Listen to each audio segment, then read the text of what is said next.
An interesting situation has developed in the direction of Lyman. Here, Russians have channeled all their supplies to the north to facilitate an advance on Nevska. However, Ukrainians acted fast and now threaten to undermine the Russian breakthrough up north through an uppercut maneuver, putting the entire Russian offensive effort in jeopardy. For over 1.5 years, Russians have tried to eliminate the Ukrainian bridgehead on the eastern bank of the Zherobets River, but with little progress and heavy losses to show for it. Now Russians are trying a new approach, taking control of the Ukrainian settlements along the river, and most importantly, their bridges. Taking control of the bridges would undermine Ukrainian logistics and slowly force Ukrainians to withdraw from their bridgehead. Recently, Russians have intensified their efforts up north in an attempt to break through and capture the Ukrainian town of Nevsky, which contains a bridge across the Zherobets River. A Ukrainian soldier operating in the Lyman direction also stated that Russians were supporting their effort with TOS-1, a thermobaric rocket artillery strikes, a powerful weapon system of which Russians only have approximately 30 units left. If we look at the topographic map, we can see that Russians have control of the high ground, while Ukrainian positions are stuck in the lowlands. Ukrainians further south are in a similar situation, with the settlements being in the lowlands. However, a strong Ukrainian presence in the Serebryansky forest has allowed Ukrainians to dismantle most Russian attacks before they could ever reach Ukrainian lines. At Nevsky, Ukrainians don't have such an advantage, meaning that under the pressure of devastating thermobaric artillery strikes and Russians launching a mechanized assault with reportedly over 30 armored vehicles, Ukrainians were gradually forced to pull back. Interestingly enough, despite their near overwhelming advantage, Russians were unable to fully secure the settlement even after Ukrainians pulled back.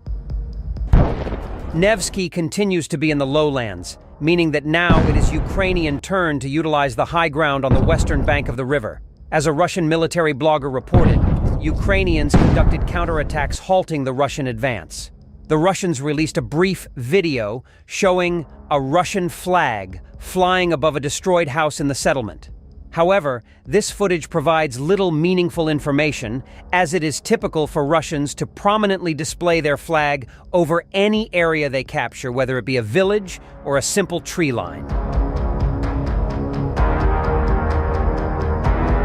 Most importantly, in focusing their effort on Nevsky, a vulnerability in the Russian supply lines started to emerge further down south. Kreminna functions as the main supply base for all Russian forces in this direction from Nevsky to the Serebryansky forest. This means that all Russian frontline positions in this area are fully reliant on supplies originating from the city. The intensified Russian effort at Nevska has inevitably led to a weaker flow of supplies to Russian positions in the fields and in the forest. This has put certain Russian positions that were already vulnerable to Ukrainian counterattacks in a precarious position, and as Russians advanced into Nevska, Ukrainians were able to retake several positions in the tree lines in front of Torska. If we look at the topographic map, we can see that Ukrainians are trying to move further along the hill.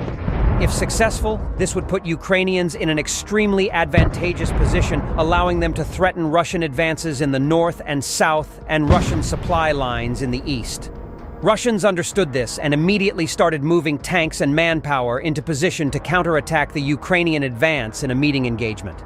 Eventually, Russians managed to concentrate enough forces to launch a series of mechanized assaults on Ukrainian positions using several armored personnel carriers, tanks, and even a turtle tank.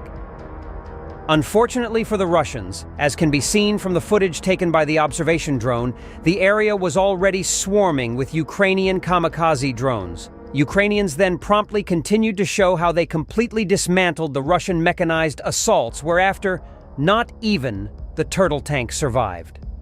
One Russian vehicle supposedly managed to break through Ukrainian lines but was left surrounded, cut off from reinforcements, and destroyed as well. Overall, Ukrainians acted quickly and successfully fought off the Russian counterattack in front of Torska. This will allow Ukrainians to continue to pressure and threaten Russian supply lines toward the Russian effort at Nevska. Although Russians did reach the settlement of Nevska, Russian control here is extremely weak due to Ukrainian positions uphill and Russians now being in the lowlands. Admittedly, we have seen this before. Russians launch costly assaults to take Ukrainian positions in the lowlands, overextend their supply lines, and get slowly worn down by Ukrainians on the opposing high ground.